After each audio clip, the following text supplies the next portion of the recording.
Hi there, this is Luv Johar. Thank you so much for tuning into this video and thank you so much for watching this channel. If you have not subscribed already, the first thing that I want you to do is subscribe to this channel because a lot of videos are getting produced, a lot of content is getting produced, a lot of important information is being shared here, which you will not be able to find in any other channel, guys.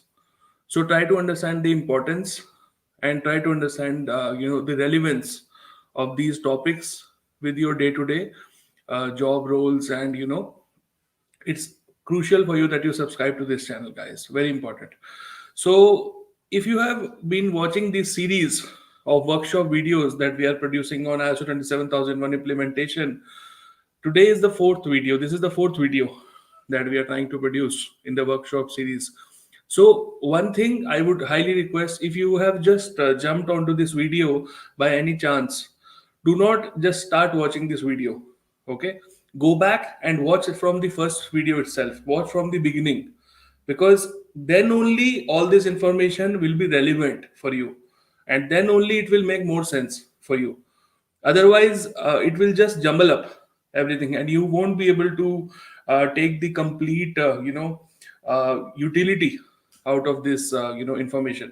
So I would highly request you to go back and start from the first video itself, and you, if you are continuing the series, then well done, keep it up and keep on watching, because I'll keep on producing these videos every day as soon as I'll get time. Okay. So, starting today, yesterday we have covered till clause number 7.3 under the plan phase. So, we will continue the plan phase and we will now start with clause 7.4 today. Okay. So, clause 7.4 talks about communication, guys. Very important, guys. Communication is very important from ISO 27001 implementation point of view, as from information security point of view. Both the sides communication is very important. So ISO 27001 requires the organizations to define their needs for internal as well as external communication, guys, which are relevant for information security. you know you should define what are your requirements, what kind of communications do you have to make, internal as well as external to the organization. Very important. What exactly has to be communicated and by who is the person responsible for the communication. Let's say there is a security incident that has happened within your organization. Who is the designated person? Is there a role that you have defined for communicating the entire security incident to the stakeholders who were impacted? What is the communication medium that you are going to use? All these important things come here into play. Okay.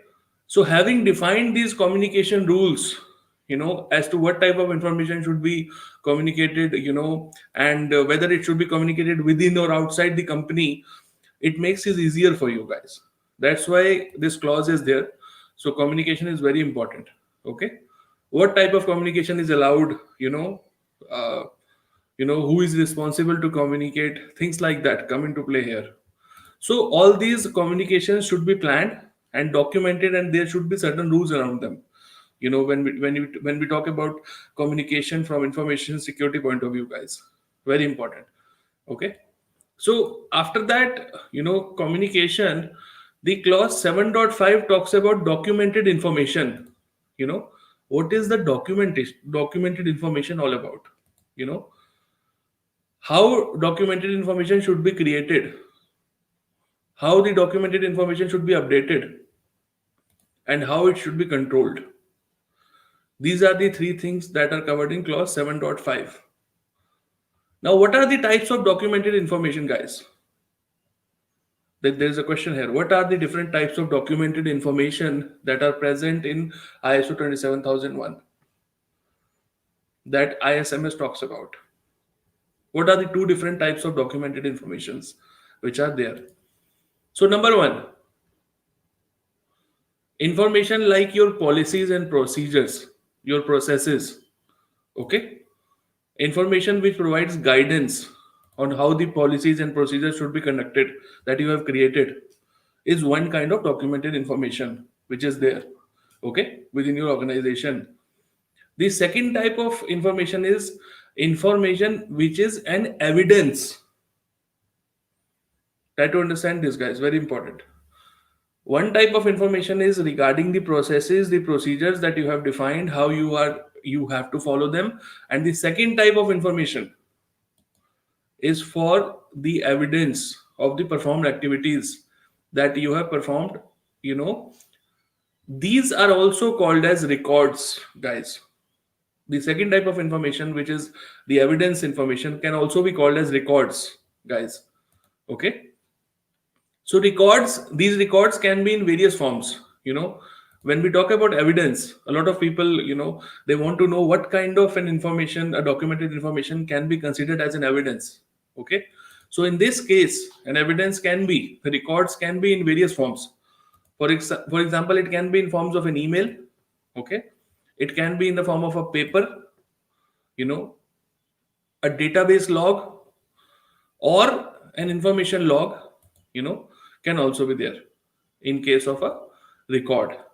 Okay.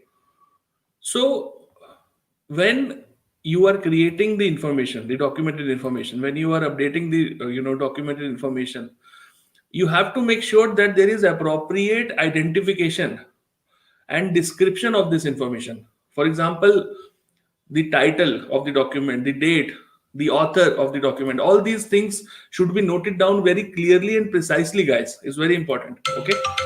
So apart from that, the other thing is the appropriate information format should be used and appropriate media should be used, guys. You know, media can be, it can be electronic media, or as I've already mentioned, it can be paper based media. Okay. So you have to decide which media, whether you are transferring the information in the digital format or paper format. You can decide accordingly. Okay. So company has to decide, and should control the documented information. Why the control and availability of this documented information is important? Okay, because information is critical for the organization, guys. That's why having clearly defined some rules around the documented information, it's very, very important. That's why we are discussing this topic. Okay.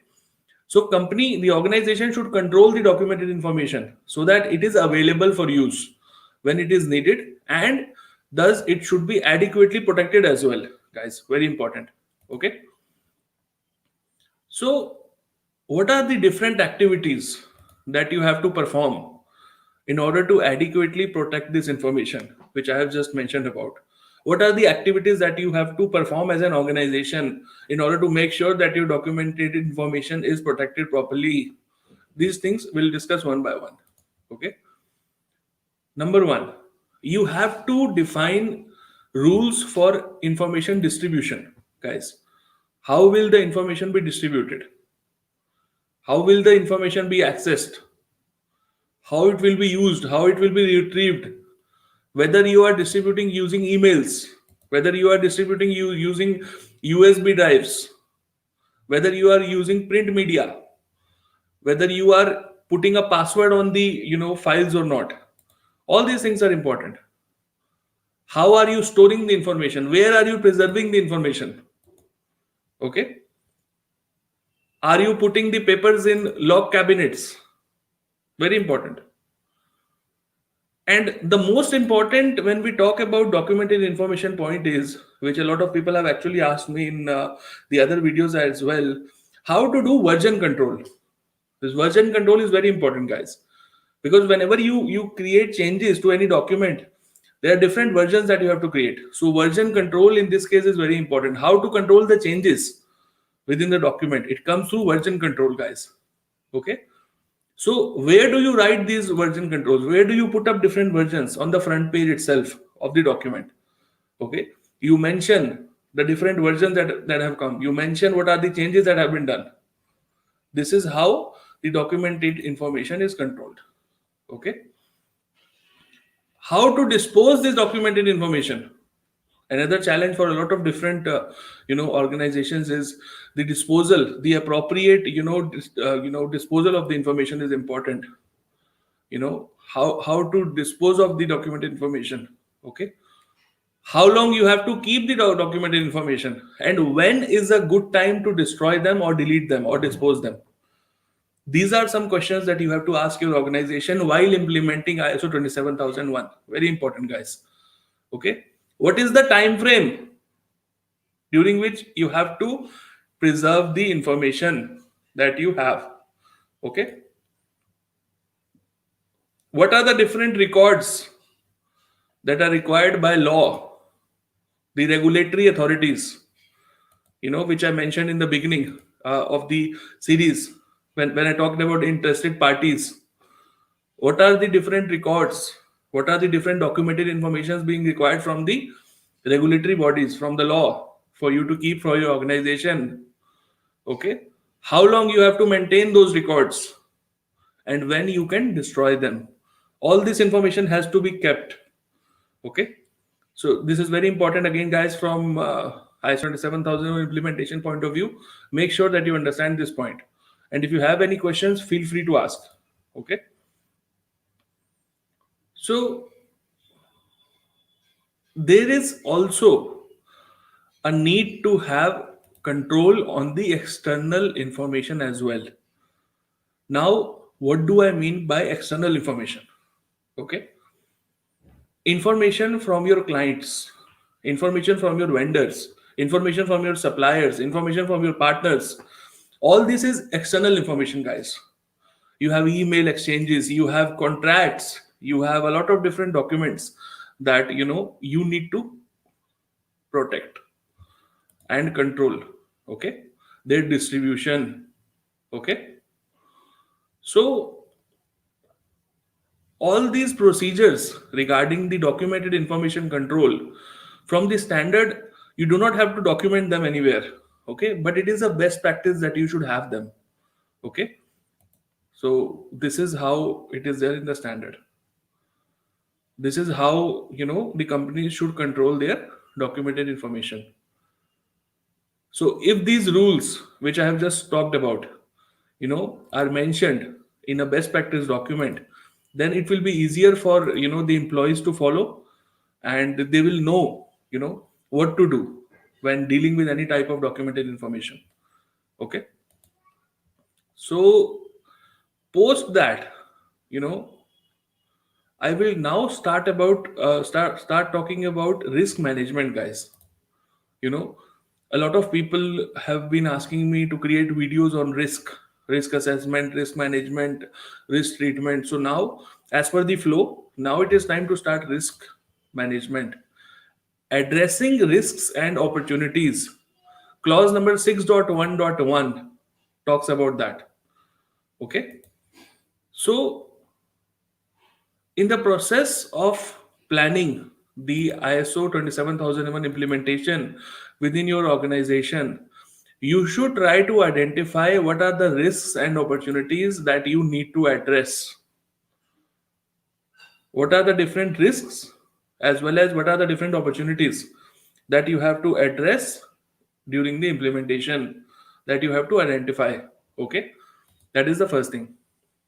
Now, what is a risk and what is an opportunity, guys? A very good question, and a question that you should be asking somebody, and this could be asked in an interview as well. What is a risk? What is an opportunity, guys? Okay, very important. So I'll cover them one by one so that it makes sense to you. So risk, as the name suggests itself, is nothing but an unwanted event that can have a negative impact on your information security and on your organization at the same time, is a risk. Okay, now what is the example of a risk? Okay, risk is a weakness. Okay, so I have Tony there. Tony has mentioned risk is a weakness. I'll yes, Tony, I'll agree with you, and I'll quickly take an example for the same. Thanks for specifying that.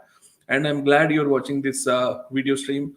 So, risk, whenever we talk about risk is a potential event that can cause damage and can have a negative impact within your organization. Now, what is the example of a risk? There are different geographical zones. There are different geographical areas, which are prone to floods, earthquakes. You know, there are different geographical zones and different areas. So let's say if your organization is based out in that region, so if there is a flood, let's say, God forbids, then all the paper based information which you have within the organization can get lost. Okay. So, this is a very important, measure of risk. A negative impact can be there. Paper based information can be lost. So, very important, guys. Try to understand this. Okay. Now, after risk, what is an opportunity? Okay. What is an opportunity about? Opportunity, it refers to the actions that the company could undertake in order to improve the information security. You know, that is an opportunity. What can you do in order to improve the information security of your organization is an opportunity. Now, what is a good example of that? Hiring competent people, skilled people for the information security roles within your organization is an opportunity, guys. Try to understand this because this will benefit you in the long term. Okay, this is a great example of it, of the opportunity, guys. So I'm sure by now you must have understood difference between risk and opportunity, guys. Very important to understand first of all what is a risk, and an opportunity. So I'm sure you must have understood that by now. So companies should plan, what are their actions for addressing these risks and in order to explore these opportunities, guys. What should be done, what should be implemented and integrated into the ISMS, in order to address these risks and explore these opportunities. And, absolutely, Tony, I appreciate you, making on the contributions. Absolutely. Putting on controls is really important. And you have, put bang on there. So putting on controls is really important, and that is a great mitigation step towards the risk. Absolutely, you are right there. So coming back, what are the different actions that should be implemented and integrated to your ISMS? Uh, and what are the different things that should be done? Okay. Now, what is risk management process? A lot of people ask me, what is the risk management process? Now, I will give you the definition. Okay. The actions of addressing and evaluating these risks is a risk management process where you are addressing these risks, you are evaluating these risks, and you are trying to mitigate them is a risk management process, guys. Now, you should be asking now, this is about risk management. But what about opportunities? What should you do about opportunities? So, any action related to opportunities can be a part of continual improvement process of your ISMS. Continual improvement. We are talking about from the first day itself in the video series. What is how to continually improve your ISMS? It's not only about implementing ISO 27001, guys. I have already said that multiple times. Anybody can do that. How to continually improve upon that, how to build upon that information and policies and procedures and set of documents that you have created is the next step now. So these opportunities will help you in order to continually improve your ISMS. It's very important. Okay, try to understand this. Now, identifying, documenting and managing these risks and opportunities is of key importance for having a successful ISO 27001 implementation, because it will help you and your organization to see what are your current strengths and what are your current weaknesses of the business operations that you have, and use them at the same time to build effective information security within your organization. Very important, guys. So this is the crux. If you do not understand this part, you will not understand the objective behind risk management. Try to understand this. Very important. If you do not understand this part, even if I'll tell you the entire process, how risk management works, how asset based, and a lot of different types of risk assessment happens, it will not make any sense. So this is the foundation. Try to understand these guys. Okay. I will repeat the last one once again because that is the crux. Identifying, documenting, and managing these risks and opportunities is of key importance for a successful ISO 27001 implementation. Why? Because this helps your organization to understand these current strengths and current weaknesses of the business operations that you have, and accordingly build the information security. Okay. So I hope you must have got it now, Tony. The relevance is very important. The relevance is there. Why are you doing that? So that you can understand the hidden weaknesses, so that you can understand the hidden opportunities within your business, Tony. I'm sure you must have got it now, Tony. Feel free to ask me once again if you are not clear. Okay. So that is why you do that. That is the whole purpose why you do that. Okay. Now we will talk about uh, okay. Yeah, Tony is clear now. Thanks, Tony, for confirming that. Sure. So now the next step, we will talk about risk management process. Clause number 6.1.2 talks about risk management process. Okay. So risk management, as I've already mentioned, is the critical first step towards the ISO 27001 implementation, guys. Try to understand this, very important. Okay.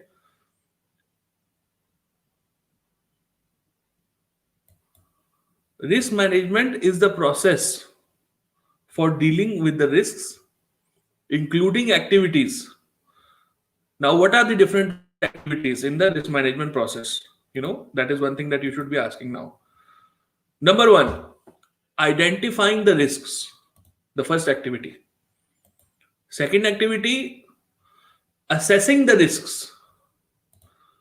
And the third activity, which Tony already mentioned in the previous 5 minutes while I was laying out the foundation, is to treat the risk. That is the third step. I will repeat once again. 3 steps risk management. Number 1, identifying the risks. Number 2, assessing the risks. Number 3, treatment of the risk. How to treat the risk. These are these 3 steps, critical steps. Okay.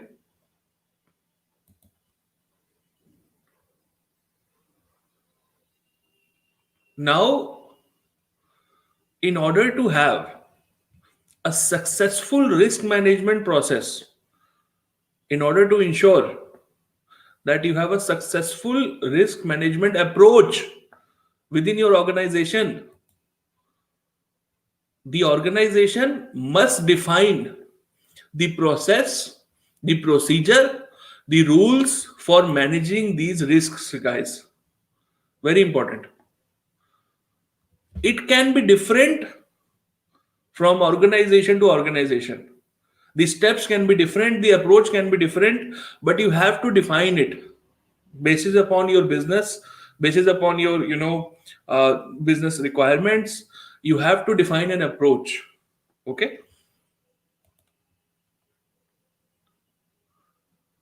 So we will go through it one by one, guys.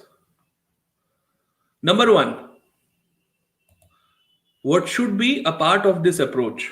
Number one, you should grab a pen and paper and write this down, guys, because otherwise you'll forget it, and then all these videos will not make any sense. Make sure you have a pen and paper and you write this down.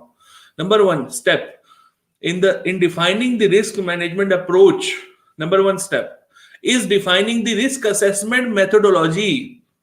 What is the risk assessment methodology that you are trying to follow within your organization is the number one step. Okay, what is that methodology? So you have to document it, and you have to set a criteria for conducting the risk assessment and criteria for accepting the risk as well. Okay, so in reality, guys, risk cannot be completely reduced or avoided. I can tell you that upfront. You cannot 100% reduce or avoid a risk completely. That is out of the picture. Okay, try to understand it. Okay, you can only try to reduce it to a certain level. It cannot be completely avoided. That is one thing. Okay, so a very important term comes into play is risk appetite in this case. Very important. What is the risk appetite of your organization? Risk appetite, guys. Very important term. What is the risk appetite of your organization? Okay, very important. So in this case, the organization should define its appetite for risk. Now, what is the risk appetite? I'll talk about that. Okay.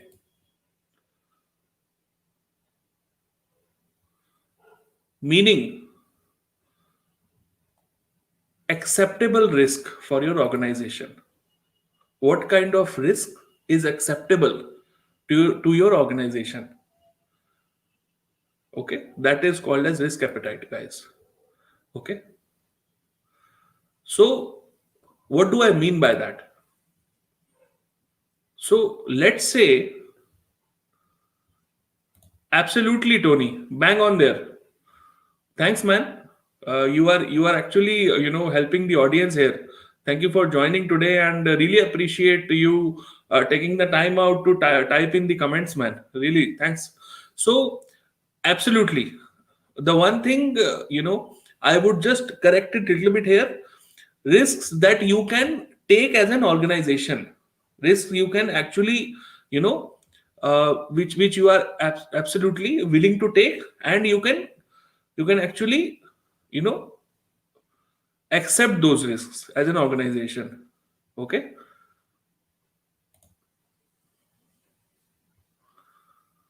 yes, absolutely, Tony, I agree with them. I'll answer your questions. Absolutely, it's kind of psychological, Tony, and absolutely, taking risk is something which a lot of people do not want to deal with. So that's why we are discussing this risk management process from the beginning, so that people understand why we are doing it, Tony. That is more important. Once the management understand what is the end goal that they are trying to achieve, then it will make more sense, Tony. People avoid a certain activity because they are not certain, Tony. Try to understand this. Once they understand the end goal, once they understand the objective behind it, then they will not have any issues doing that. That's why I laid a foundation first, Tony. That's why I said in the beginning that you have to understand the current strengths and weaknesses within your business. That is the whole reason why we are doing the risk management process.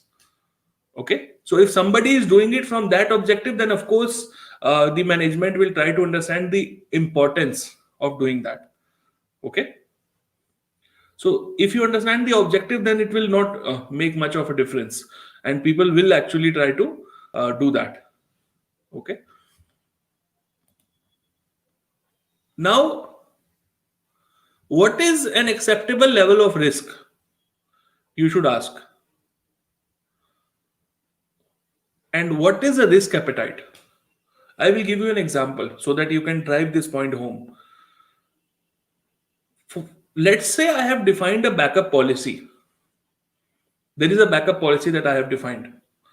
And as per the backup policy, the restore that I can do will take 2 hours, minimum 2 hours for restoring any type of data backups in case of a disaster.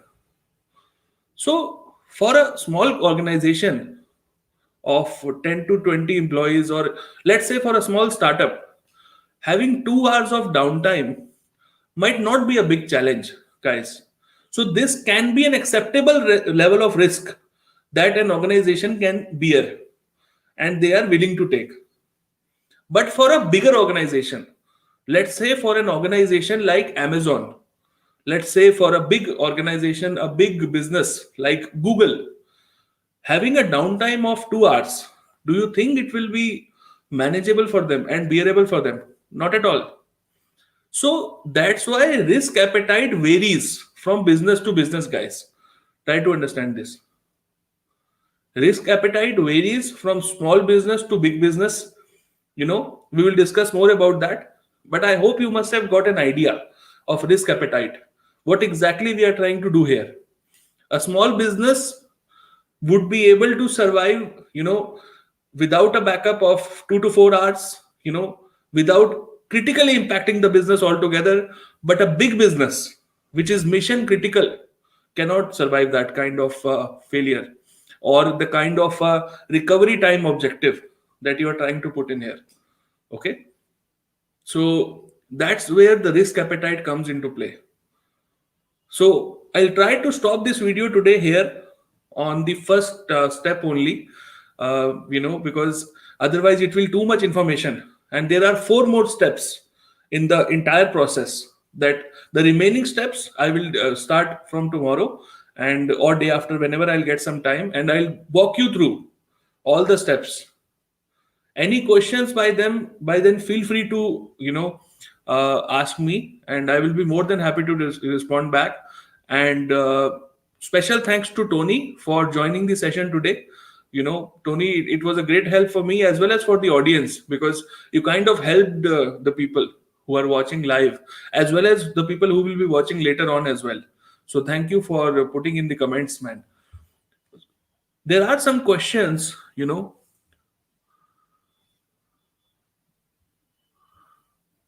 Okay, just 1 second. I have to answer some questions. There are some questions.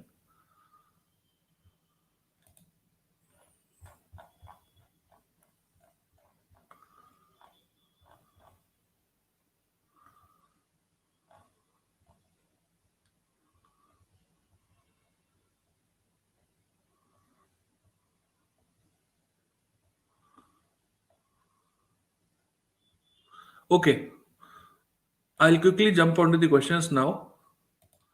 So, Naga is asking, please explain the context of the organization once again. It's confusing a little bit. Sure, Naga. I'll try to cover up the organization context once again for you so that you can try to understand the importance. Okay. So, clause 4.1 talks about understanding the organization and its context. Okay.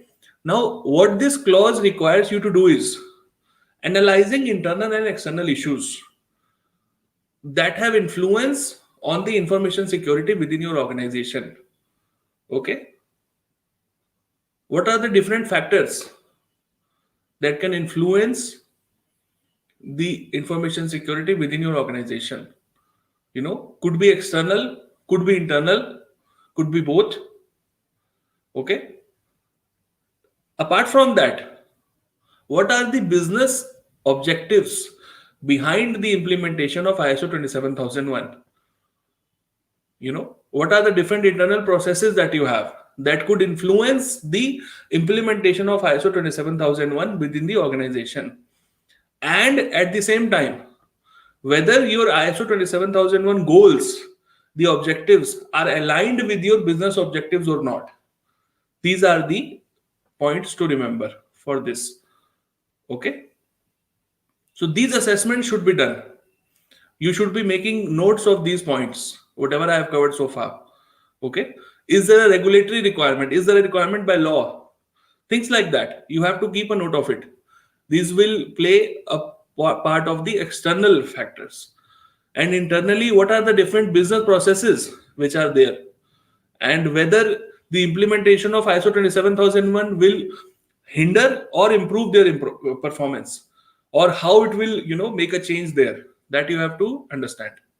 I hope that it makes some more sense now, Naga. Okay.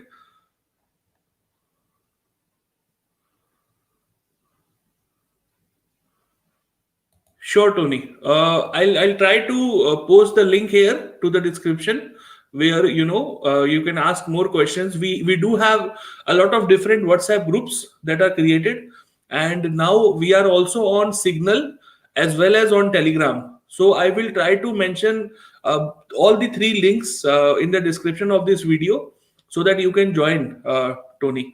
There are different groups that we have. Okay, so feel free to join. So thank you so much for tuning in, guys, today, and it was a great session. I enjoyed myself, to have these sessions, and a great discussion today. And I want you to keep on watching these series, because a lot of business critical information we are discussing here, guys, which you will not find in any textbook or any videos easily, because this is coming from my experience only. So that's where I'm saying keep on watching, keep on tuned, and try to make sure that you get the most out of these videos, guys. Thanks, Tony, for watching. Thanks everybody for watching, guys. I can see a lot of audience in the live stream as well. So thank you so much for tuning in, guys. Really appreciate it. Thank you. Take care.